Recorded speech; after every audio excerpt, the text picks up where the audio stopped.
Okay guys, hello and welcome to today's video. Um this is episode 3 of What If Operation Unthinkable happened, or at least was attempted, and obviously that kind of failed, not gonna lie. And yeah, so without any further ado, let's jump straight into it. So last episode we saw all of the Slavic countries in Bulgaria unite, and a whole bunch of shenanigans down here in Southeast Asia. Now, the first thing that will be happening today is a communist civil war will take place in. Why am I actually forgetting this country's name? Oh wait, that's because it wasn't a country. Right, in the released French colonies union thing. Right? So, this civil war starts and communist uprisings start around the place, excluding the place where communism actually was first started.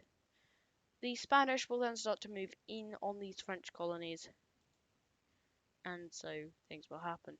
Then the Italians will also move in, and communist movements across the country will start to unite. The Spanish will then push this out, causing a massive encirclement to fall in here, and the Spanish and communists together will crush it. The Italians will murder some communists, and however, the communist threat against this country is rising. Right? Now, then the Italians will form a consolidated front with the communists, saying that we won't go this any further this way, and you won't go any further this way. And yeah, they agreed to that. And the communists actually get a massive encirclement here when they link up these two, and then link them two up, encircling another large amount of their army. That encirclement gets absolutely crushed, and another one is threatening to form over here, with places starting to, with like uprisings starting to link up and get bigger. Now, a couple of them, as you can see, will be crushed as the US now directly enters the war, backing the government of the country. The communists will then start getting aid, will then get more aid from the Soviets, absolutely cooking their bum bums. And a front line will then form, and the war will stalemate out until a peace treaty is very quickly reached. Oh, no, apparently it's not. Okay, and now a peace treaty is reached. So the ultranationalists will take these parts that they occupied. A communist state will be formed in a majority. However, this country and this country will now become puppets of the US, or US like occupied and defended like territories in Africa. So yeah, that'll be what happens. So next up, we need to talk about Stalin, okay? Technically, Stalin should have died around the end of the last video, right? But what we're saying is the Soviets, due to their massive growth in living conditions and stuff like that in their economy, as we covered last episode, would be that Stalin wouldn't go around killing all his doctors because his doctors would actually be competent. And yeah, and he would successfully survive for a couple more years until in about 1956 he goes kaput. Right? Stalin will die in 1956 and the entire communist world will mourn him. And yeah, it's a sad day for communism and a triumphant day for the for the democracies and ultranationalist countries of the world. But with Stalin gone, the USSR will start to have some internal issues. However, none of these will manifest yet.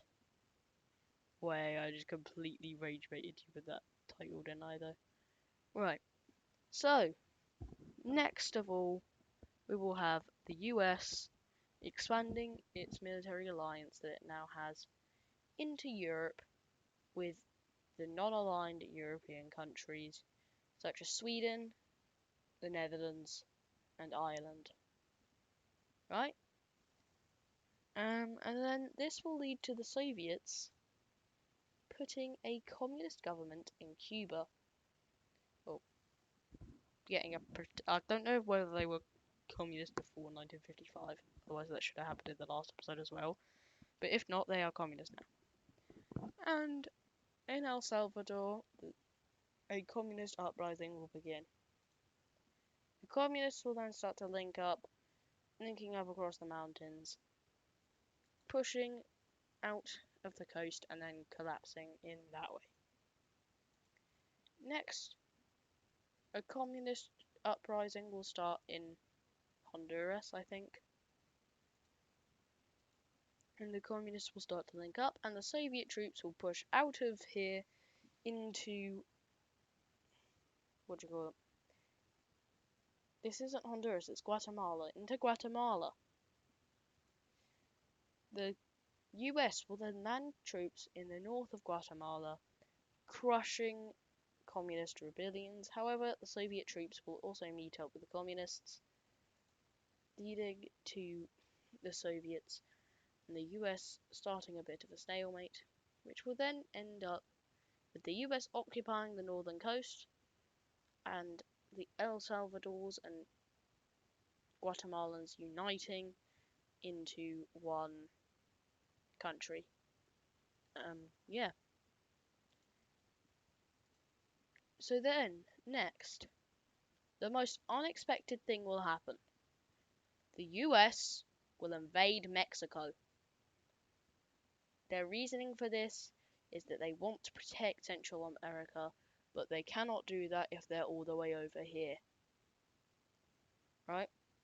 So they start their advance into Mexico,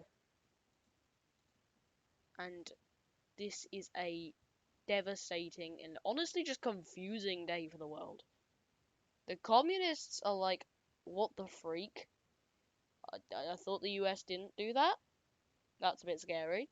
The ultranationalists are like, US, are you like defecting to our side or something? The Indians are like, what? I thought you were democratic. You were literally just helping me aid democratic governments in Iran and try and form democratic governments here. And it's like, what is wrong with you? So, yeah. But the US will just keep on going. They'll push and they'll make a landing in the Yucatan, and then Baja California will fall, and more swaths of territory will be lost to the US. The mainly populated area of Mexico will be all that's left and will surrender. Mexico will then gain statedom in the United States of America. But at the same time, in Honduras, a communist rebellion starts, and the communists link up. As is kind of a familiar narrative by now. The communists will then make a better decision, and this time will grab this coast to stop the US landing troops there. They will then lock down the other side, and they will then join the Central American Union. And the US will be like a bit very divided internally, because they just invaded Mexico to prevent wars in Central America, and then the wars just kept going, and they couldn't even do anything. And yeah, this is just incredible. Their entire justification is basically flawed.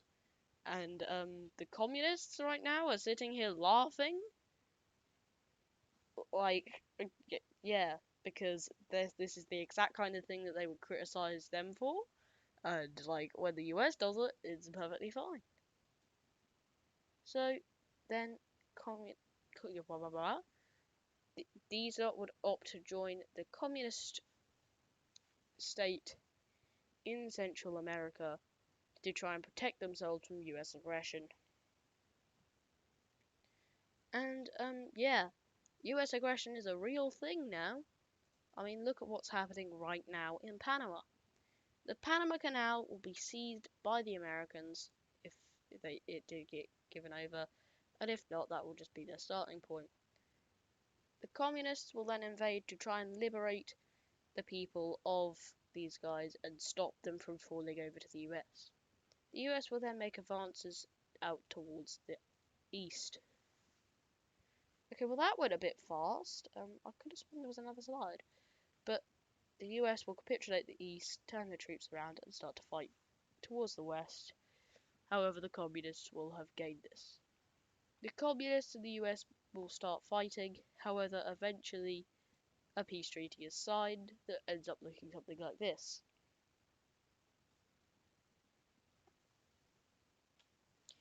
Okay, so the next thing that I think I really want to talk about is the space race. So the space race will probably be even more Soviet dominated. I'm not gonna lie in this timeline. However, there would be differences. So okay, so the space race, right, will go like this. I just got a series of events. Now there will be changes to how it went. It seems like it tips a lot in the USSR's favor. However, there is changes that favor the US. So let me just start reading them out. So please note, I didn't decide these. A random wheel decided these because there is practically no way to decide what event would happen unless I just went on the history, and that's not very fun. Obviously, they had an advantage if they had done it historically, but it was still a chance that something else could happen. So the first ICBM was the USSR. The USSR also got the first satellite. First mammal into orbit was also USSR. First lunar flyby and leaving orbit is the USSR. The first heliocentric orbit is the USSA. The first polar orbit is the USSR. But that's flipped around to how it went in real life, which I kind of find funny.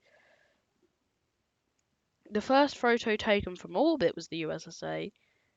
The USSR got the first hard landing on the moon. Obviously, it was unmanned. The USSR also got the first photos of the far side of the moon, and the first satellite recovered intact from orbit. They also got first life returned from orbit, first great ape in orbit, and first man in orbit. The US then get first flyby of a planet, so they fly by Venus. The US then get first crewed mission, which is one day. That's the one that Tito actually did in our history. Then the the USA also gets the first manned flyby. No, no, sorry, that's me being dumb. The USSR gets the first manned flyby, and they also get the first soft landing. On what? I don't know. I'm very confused.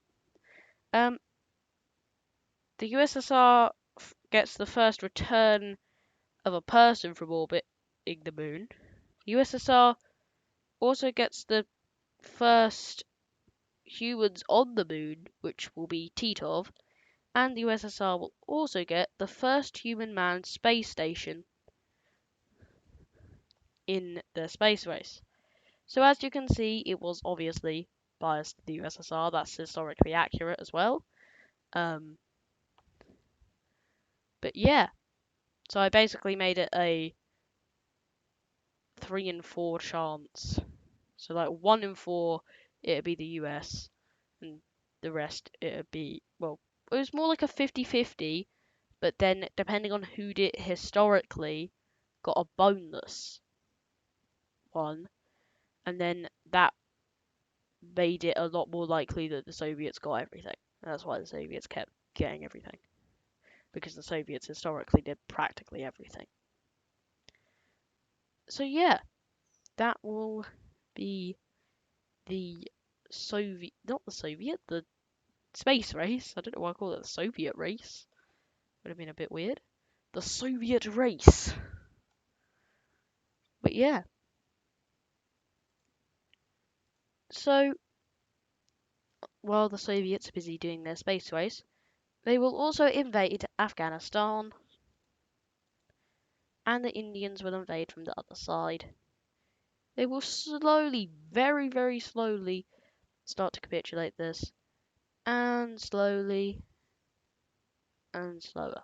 So, the Afghanistans capitulate, and India just directly annexes some of this territory as it's not really big enough to make a reasonable puppet. Meanwhile, the USSR, their claimed land is suffering Taliban I think rebellions, and then they get bigger, and then they get even bigger, and the USSR are fumbling it, but then the USSR start to push back and defeat them.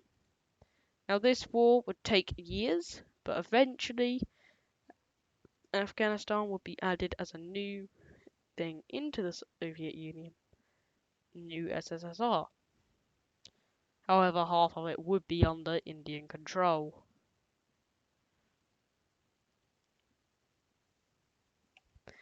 Right, well, but that will be the last event that will happen in today's video. I hope you enjoyed. The year is probably now 1985. Now, yeah, I know that the Sino-Soviet split would happen and all that, but not yet, okay? Next video, I'll cover all of that, right? But for now, that will have to do it for today's video. Thank you very much for watching. I hope you enjoyed. We saw a lot of wacky stuff happen this video. Yeah. So, if you enjoyed, please leave a like and subscribe. My channel really needs to grow, honestly. I currently have 4 subscribers at the time of recording this. You're probably all watching this in the future when I actually have a successful amount of people watching, and then it's like, bruh, how did this guy only have 4 subscribers? Or the opposite happens, and I still stay at 4 subscribers and don't get any better. Which would be probably a worse outcome, to be honest. And you were like, "There, well, I'm not surprised because none of you are watching it." Yeah, but that will have to do it for today's video. Yeah, I will see you in the next one. Goodbye.